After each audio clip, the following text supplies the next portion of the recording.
ಕೇಳ್ತಾರೆ ತಾಳಯ ಕೇಳಾಯ್ತಲ್ಲ. ವರದಿ ಸಂಬಂಧಪಟ್ಟಂತೆ ಯಾವ ನಿರ್ಧಾರ ಪ್ರಕಟ ಇಲ್ಲ, ಈಗ ವರದಿ ಸ್ವೀಕಾರ ಮಾಡಿದ್ದೀವಿ, ಅದನ್ನು ಕ್ಯಾಬಿನೆಟ್ ಮುಂದೆ ತರಬೇಕು.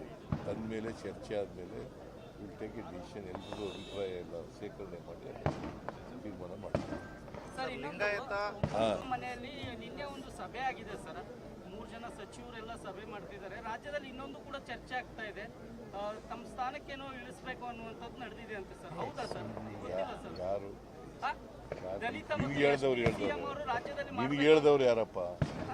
ಚರ್ಚೆ ಆಗ್ತಾ ಇದೆ ಸರ್. ಚರ್ಚೆ ನಿನಗೆ ಆಯ್ತು. ಚರ್ಚೆಗಳು ಮಿನಿಸ್ಟ್ರಿಗಳು ಭೇಟಿ ಮಾಡಿದ ತಕ್ಷಣ ಚರ್ಚೆಗೆ ಅಂತಂದು ಊಹಾಪೋಹ ಮಾಡೋದ ನೀನು? ಈಗ ಕೇಳ್ರಿ, ಇಲ್ಲಿ ಸತೀಶ್ ಜಾರಕಿಹೊಳಿ ನಮ್ಮ AICC ಅಧ್ಯಕ್ಷರು ಭೇಟಿ ಮಾಡಿದ್ರೆ ಅದಕ್ಕೊಂದು ಊಹೆ ಮಾಡೋದು,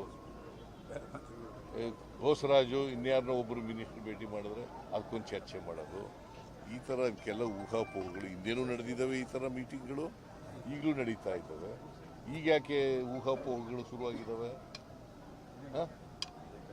ವಿರೋಧ ಪಕ್ಷದವರು ಸುಳ್ಳು ಆರೋಪಗಳ ಮೇಲೆ ರಾಜೀನಾಮೆ ಕೊಡಿ ಅಂತಂದ್ರೆ ಕೊಡೋಕ್ಕಾಗತ್ತಾ?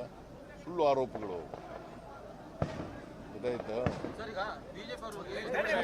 ಆಳ್ರಿ